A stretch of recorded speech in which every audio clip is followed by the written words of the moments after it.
आम्ही सर्वजण वंचित बहुजन आघाडीची संपूर्ण टीम आलेलो आहोत. माझं नाव प्रदीप गौतम साळवे. मी वंचित बहुजन माथाडी ट्रान्सपोर्ट व जनरल कामगार युनियनचं मी महाराष्ट्रभर काम करत असतो.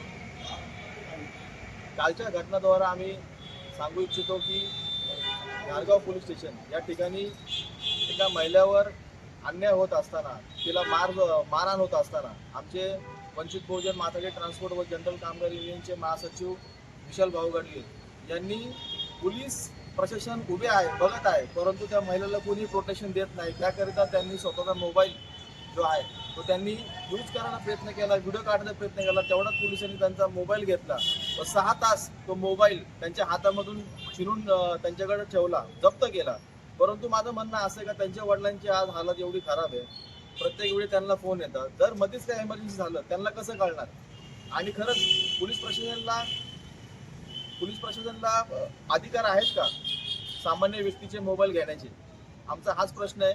आणि जरी मोबाईल घेतला, जप्त जरी केला असेल, परंतु CCTV फुटेजमध्ये, कॅमेऱ्यामध्ये आम्ही त्यांना विनंती केली तर साहेब तुम्ही CCTV फुटेज चेक करा, त्याच्यामध्ये तुम्ही पहा.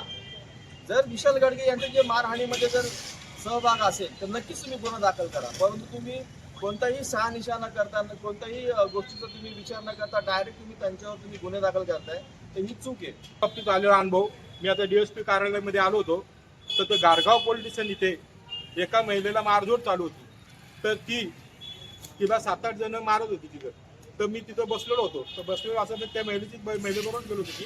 पण मी शूटिंग काढायला गेल्यानंतर जोपर्यंत मी उठलो नाही तोपर्यंत पोलिस बघत होते. जेव्हा मी कॅमेरा हातात घेतला तेव्हा पोलीस उठले आणि माझा मोबाईल हिसकावून घेतला. का? तर मी व्हिडिओ शूटिंग काढू नये म्हणून.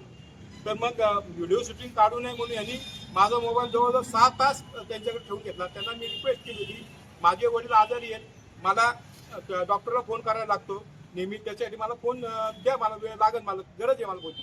तर त्यांनी माझी हेळसाळणी केली, मोबाईल नाही देत, काय करायचं करा, तुम्हाला काय करू देत नाही, त्या अधिकाऱ्याकडे त्यांच्याकडे जा. ते दुसऱ्या अधिकाऱ्याकडे गेल्यावर ते म्हणजे PI साहेबांनी घेतलाय, PI साहेबांना विचारून या, मगच तुम्हाला मोबाईल देऊ. असा मला विचित्र अनुभव आला घारगाव पोलीस स्टेशन इथं. त्यासाठी ती तक्रार करण्यासाठी DSP ऑफिस संगमनेरमध्ये येथे आलो होतो.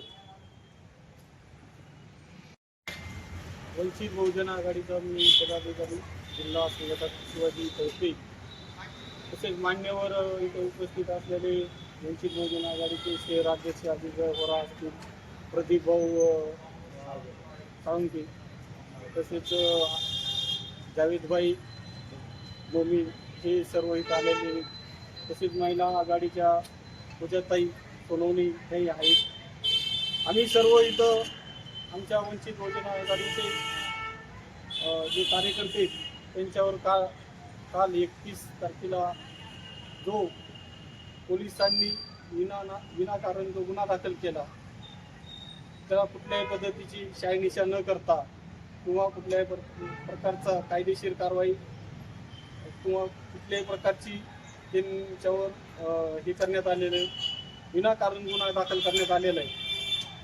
तर ह्याची शहानिशा करण्यासाठी आम्ही आज इथे डेप्युटी DYSP साहेब यांना एक निवेदन दिलेलं आहे वंचित बहुजन आघाडीमार्फत. आणि याची शहानिशा करण्याची त्यांनी आम्हाला ते सांगितलेलं आश्वासन दिलेलं आहे. तर घारगाव परिसरामध्ये असे वारंवार गुन्हे होत असतात, हे जे आम्ही त्यांना लिखित निवेदन दिलेलं आहे DYSP साहेबांना. घारगाव परिसरात एका महिलेला मारणे आणि त्याचे व्हिडिओ शूटिंग काढून न देणे हा घारगाव पोलिसांचा चालू असलेला दंडुकशाही कायदा आहे. आणि आम्ही त्याचा आज जाहीर निषेध करण्यासाठी इथं आणि निवेदन देण्यासाठी